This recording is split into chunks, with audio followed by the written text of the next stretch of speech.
Hi guys, thank you all for tuning into Big Mama Story Time. Story Time! Don't forget to like, subscribe, share, comment to my page. Here we go. Hi guys, thank you all for tuning into Big Mama Story Time on today. Today I will be reading to you guys a Disney Christmas story book collection. It will be a book out of this collection. All right, guys. So the last one I read was Toy Story. The next one will be Beauty and the Beast, a Christmas gift for Chip. Okay. Let's see this Christmas gift for Chip, y'all.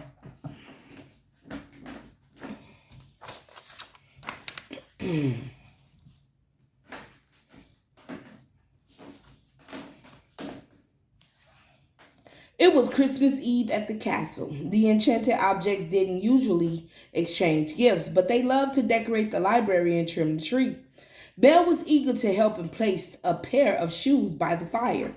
When I was a little girl, my father and I would leave out our shoes on Christmas Eve for Papa Noel to fill with treats, Belle explained. I'm a teacup, Chip said. I don't wear shoes. What if Papa Noel can't find me? Belle smiled. You might be a teacup now, but you weren't always. Do you have any of your old shoes lying around? Yep, Chip replied. All the enchanted objects do. Of course. Belle and Chip jumped into action. They raced from room to room, gathering up pairs of old shoes for Chip, Mrs. Potts, Lumiere, and Cogsworth.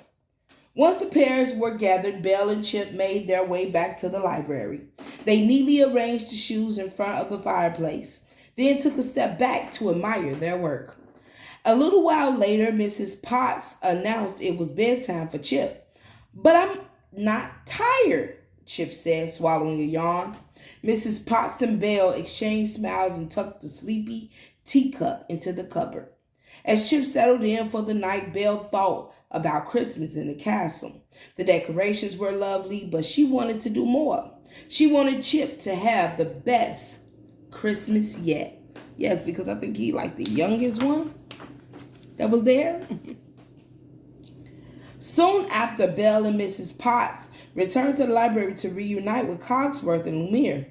I'd like to do something special for Chip, Belle said. Lumiere thought for a moment. Long before the master was turned into the beast, he was a little boy living in this castle, he explained. Many of his old toys are still in his childhood bedroom. Perhaps you could give one to Chip. Belle's face brightened. That's a wonderful idea, she cried. Belle made her way into the beast's childhood bedroom. It was gorgeous, I'll bet, a bit messy, albeit a bit messy. This chamber hasn't been open for years, Mrs. Potts said. It holds too many sad memories. But Belle was only partially listening. Her eyes were drawn to a set of toy carriages. These could be perfect, she whispered. Suddenly, the beast burst into the room. How dare you enter here? He shouted. Everyone shuddered with fear, but Belle refused to be intimidated. I was trying to find a gift for Chip, she said, finding her courage. He helped me share the Papa Noel tradition with the castle, and I wanted to reward him for his kindness. It's Christmas Eve, after all. The beast had no patience for this. The room was off limits. Get out! He shouted. Faced with no other choice, Belle and the enchanted objects took refuge in the kitchen. But Belle couldn't stop thinking about the beast's actions. Is he always that unreasonable? Belle asked. Mrs. Potts tried to explain. Soon after he lost his mother, the master lost his favorite toy she'd ever given him, a white horse with blue eyes and a black mane. Out of sadness and anger, he closed up that room forever, alone with his heart. Belle felt sorry for the beast, but she wouldn't be swayed. As the enchanted objects drifted off to sleep, Belle returned to the beast's childhood room. You so hard-headed, Belle. You were so hard-headed. While searching for Chip's gift, she found a ball of string and an old music box. Then she happened upon a pair of beast shoes from when he was a boy. Setting the beast's shoes aside, Belle turned to the toys in front of her. With a little tinkering, she knew she could create something wonderful for Chip. As the daughter of an inventor, Belle had plenty of experience with things like this, and somehow working this way made her father feel close by. Belle lined up the carriages and tied them together with the string. Then she took apart the winding mechanism from the music box and put it into the first carriage. Look up being creative, y'all. Belle worked long into the night, but finally finished. Now all she needed was something to wrap the gift with. Belle opened the drawer and found deep in the back a spool of red ribbon. But behind the spool, Belle discovered something even more precious. It was the beast's lost horse. I knew she was going to find it. The same one Mrs. Potts had described earlier. Ever so gently, Belle cradled the toy in her hands.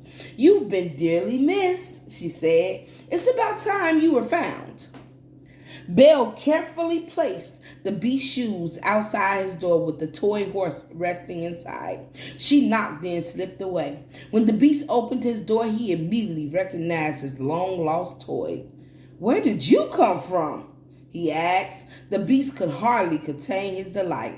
Hiding behind a nearby pillar, Belle watched as the surprise melted the beast's anger into joy.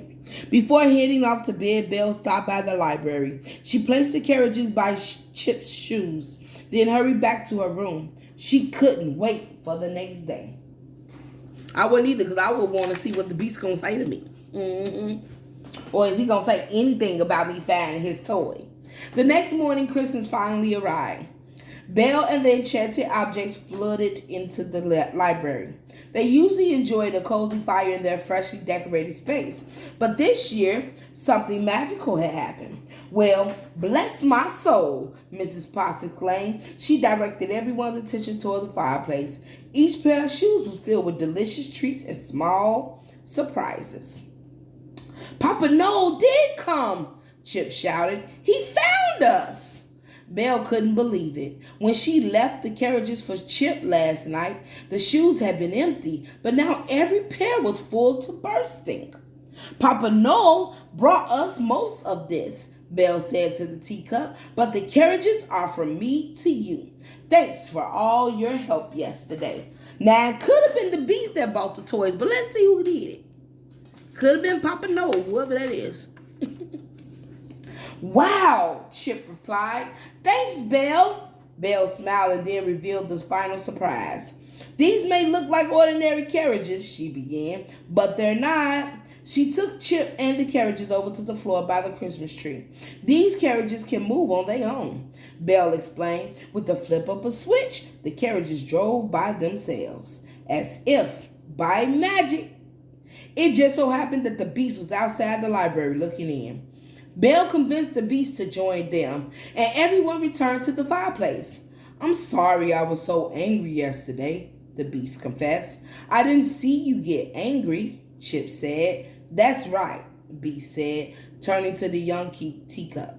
"You didn't, but I heard you play a big role in bringing Papa Noel back to the castle." Chip blushed and hopped into the beast's shoulder. Then the beast presented Chip with a toy horse from his youth. "This horse is very special to me, and it needs someone very special to look after it. I was hoping that special someone could be you," the beast explained. "Aw, I'd be honored," Chip replied. Mrs. Potts wiped a tear from her eye, and Belle's heart swelled. It was the happiest Christmas that anyone could remember. All right, guys, that was a good one. That was A Christmas Gift for Chip, Beauty and the Beast. All right, guys, thank you all for tuning into Big Mama Storytime. Let me know if you like that, because I actually like it. It was different. You know, it was a Beauty and a Beast. So let me know what y'all think. Hit that like button if you like it, you know. And let me know. Share, subscribe to my page if you haven't done so already, guys. All right, guys. Bye.